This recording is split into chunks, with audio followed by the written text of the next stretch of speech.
Today I will be rebalancing every blue tool in Silksong. For a list of the rules, check out the first episode on yellow tools. A link to the playlist can be found down below. Out of every color, blue tools are the most similar to charms from the first game. And so you might ask, how many notches would a blue tool cost if it were in Hollow Knight 1? Take a look at Longclaw. Compared to my rebalanced versions of Long Nail and Mark of Pride, it sits almost perfectly in the middle. Given the cost of these charms, and for the purposes of being able to draw comparisons between the two games, I will determine that a blue tool should be worth around 2 to 3 notches. Finally, anytime a damage value is displayed, it will correspond to the highest value obtainable at release through Pale Oil or Crafting Kit upgrades. With all of that out of the way, I'm Holland, and these are the Silksong tools rebalanced. First up, we have the Druid's Eye. This tool does a wonderful job of reminding us that, despite Team Cherry being wonderfully talented developers, they are still human. Because, my goodness, did they not get this one right. It generates 1 strand of green silk every time the player takes damage. Upon taking another hit, this green strand will then transform into a regular white one. In other words, every 2 hits taken by the player, the tool generates the same amount of silk Hornet obtains from 1 hit with her needle. Now let's compare that to Grubsong from the first game. Grubsong gives the player 15 soul when hit, while the regular nail slash generates 11 soul. That corresponds to 1.36 nail hits afforded when the player takes damage. But it does not end there. In Hollow Knight, Grubsong costs only 1 notch, while the blue tools are again valued at around 2 to 3. That means at the least we should expect Druid's Eye to be twice as good as Grubsong.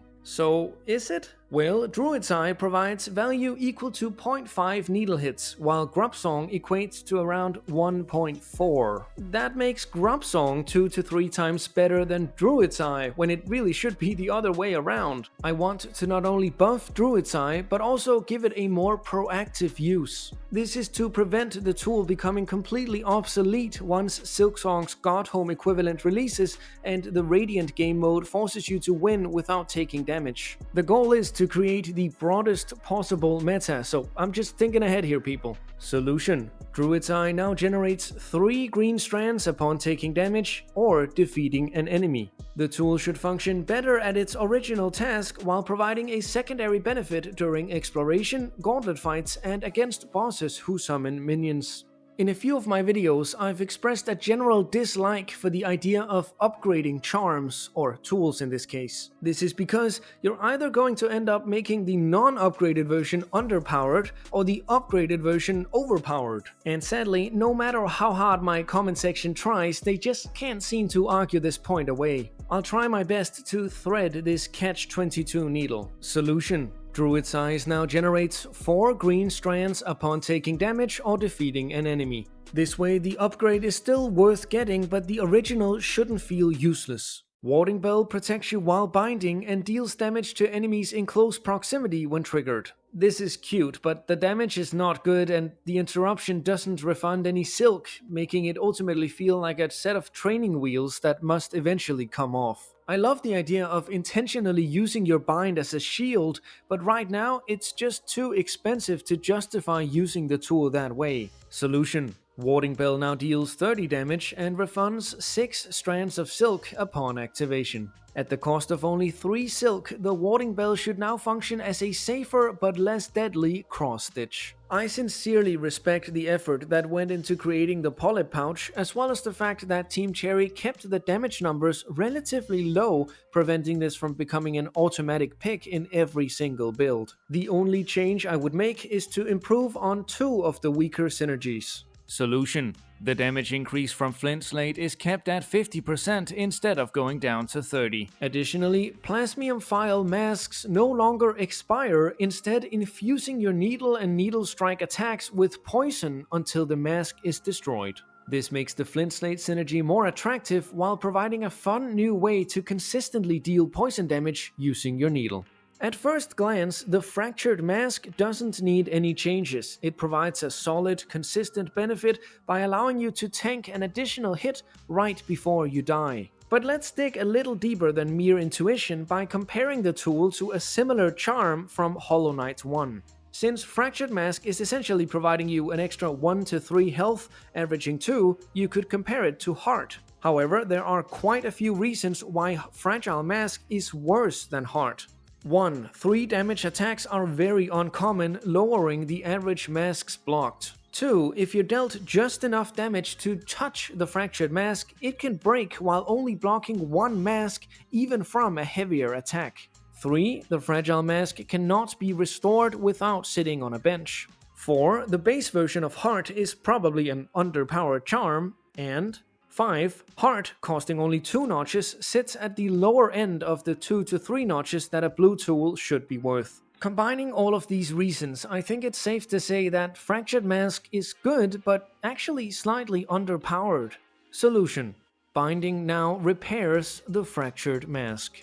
This provides an element of risk-reward, since you can now choose to intentionally wait until the mask has been destroyed before healing in order to maximize your resources. If this change turned out to be too powerful, you could reduce the healing done by 1 in exchange for the Fractured Mask being repaired. The Multibinder is the much more elegantly implemented Deep Focus. By allowing you to trigger on-heal effects twice, this tool supports a fun, unique healing build which combines offense and defense into a nice, tidy package. Multibinder shows that creative builds do have the potential to be powerful, even if the slow healing speed currently does prevent it from being top tier. Solution: binding is now only 15% slower, down from 40%. Weavelight increases your natural silk regeneration by 35% and functions as an additional silk heart. It allows you to get a small head start on your next bind or silk skill and is especially useful for continuously casting spells as soon as you have the silk. However, since the tool does nothing once you have at least 4 silk, I do think it tends to be overshined by other blue tools. Solution: Weavelight now speeds up silk regeneration by 50%, up from 35%.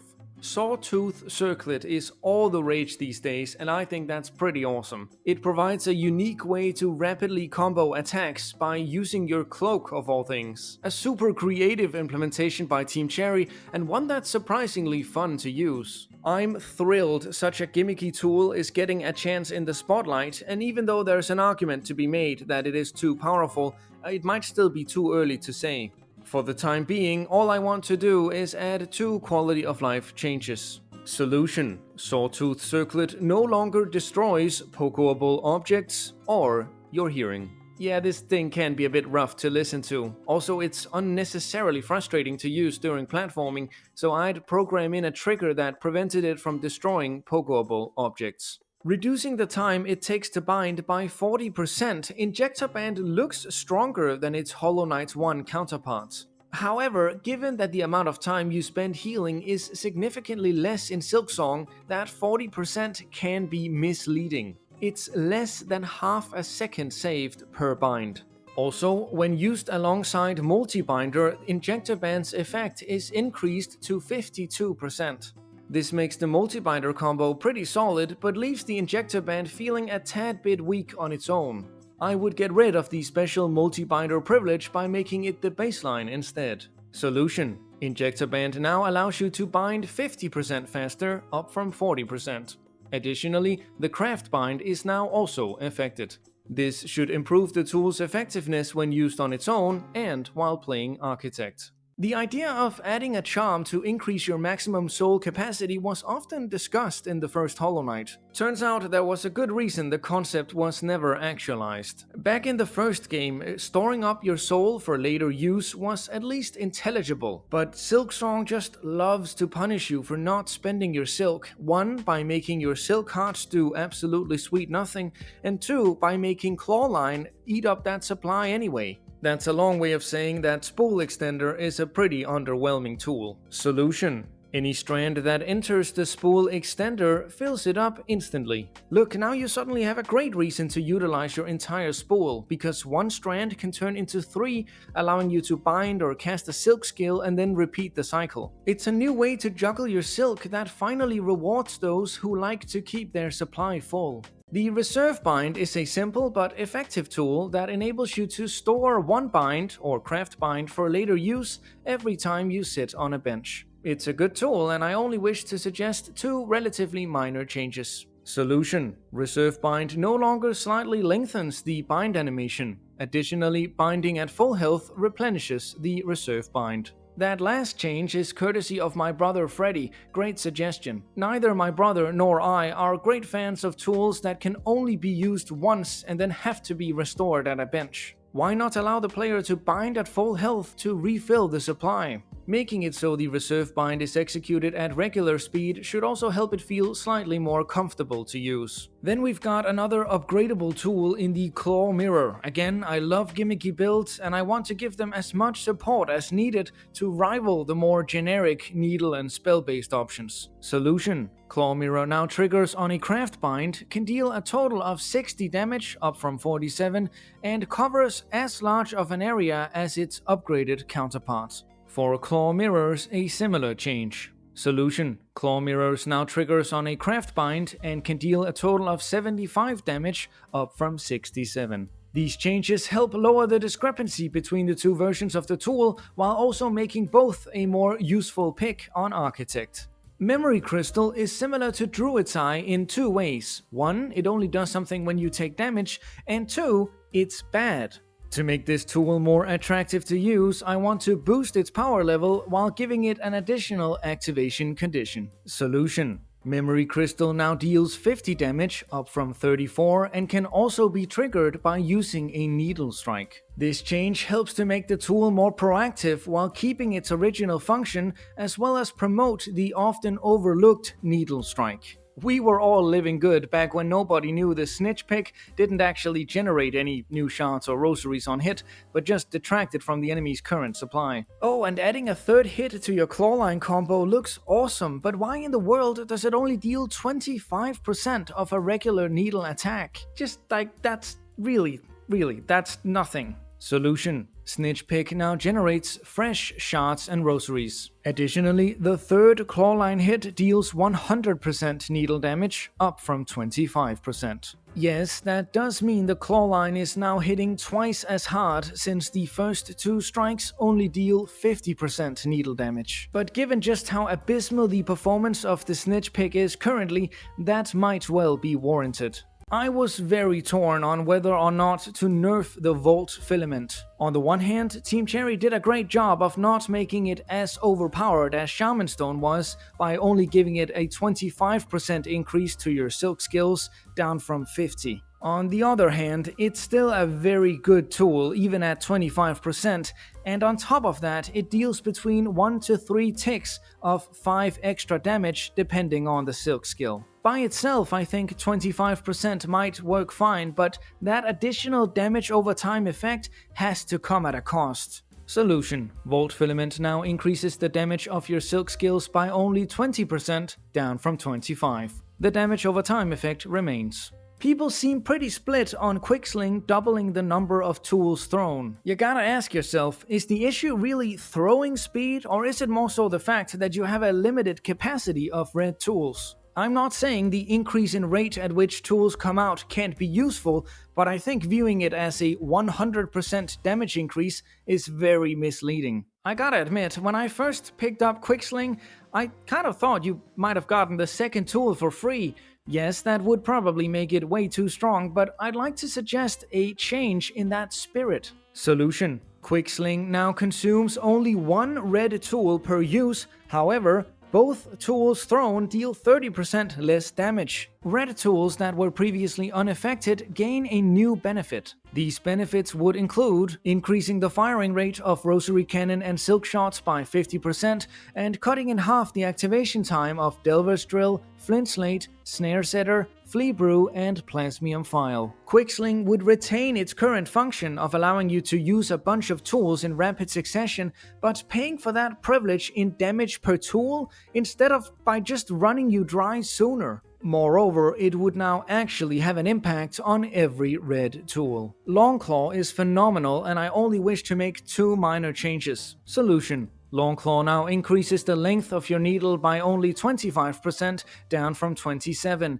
Additionally, the effect now also applies to needle strikes. Needle strikes, like nail arts, have a tendency to be neglected by the game, and I think that's unfortunate. The range nerf is both for simplicity's sake, as well as to place Longclaw right between my versions of Long Nail and Mark of Pride, as mentioned in the introduction. If you're one of the people who not only watched the original Charm Rebalancing series, but got all the way to Part 5, you should know what's coming next, because Wispfire Lantern is getting the Glowing Womb treatment. Solution: Wispfire Lantern loses all previous effects. Instead, Binding now summons 3 Wisps. Wisps deal damage equal to the base damage of your needle and almost never miss. Now the tool should feel more powerful, more interactive, and less annoying for constantly draining your silk. One more for the Part 5 champions. Remember what I did to Grubberfly's Elegy? Yeah, you know the thing everybody disliked at the time but are now suggesting for Egg of Flealia? Solution: Egg of Flealia now functions regardless of your current health. The same argument I made for scrapping this requirement on Grubberfly's Elegy also applies to Egg of Flealia,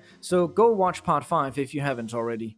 I'll say the same thing for Pin Badge that I did for Nail Master's Glory. If you think Needle Strikes are too weak on the whole, buff Needle Strikes, not Pin Badge. You don't balance a mechanic out by over-tuning its supporting tools. That doesn't address the core issue whatsoever. Now, regardless of what you think of Needle Strikes, the Pin Badge is underpowered relative to Nail Master's Glory from the first game, because that charm only had a cost of 1 notch, while I'm valuing blue tools at 2 to 3. Solution: Pin Badge now reduces the charge time of needle strikes to 0.75 seconds, down from 0.8 seconds. Additionally, Pin Badge increases needle strike damage by 15%. Now, I ask that you don't get too caught up in that 15%, maybe 10% or 20% is more appropriate, but I think it's somewhere in that range. Yes, that's a pretty solid percentage, but even if you think needle strikes are good already, they aren't useful in every circumstance, and so that 15%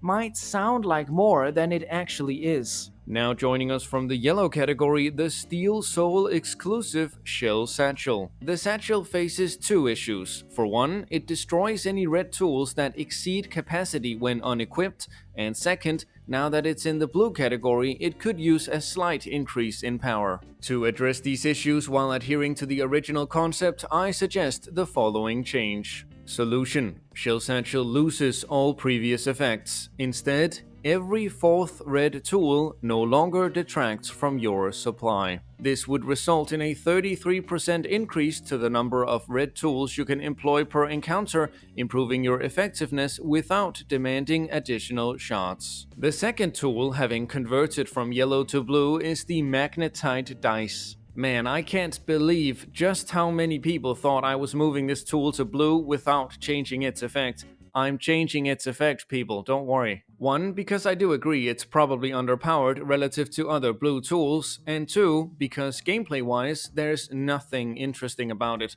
You're at the complete mercy of RNG. Now, here's the problem, folks. I hate when games rely on luck, but I have to rebalance a tool that's a set of dice. Solution: Magnetite Dice loses all previous effects. Instead, a protective barrier is now formed every 20 successful needle hits, blocking the next attack you would receive. Before you grill me in the comments, just consider this. What do you want me to do if I think this type of randomness is bad for the game? And isn't this new design a lot more interactive and skill-based than the vanilla effect? I know they're dice, but come on. Our third newcomer to the blue category is Spider Strings. It's the one tool absolutely nobody's been able to figure out. Why does it exist? Was it even made for combat?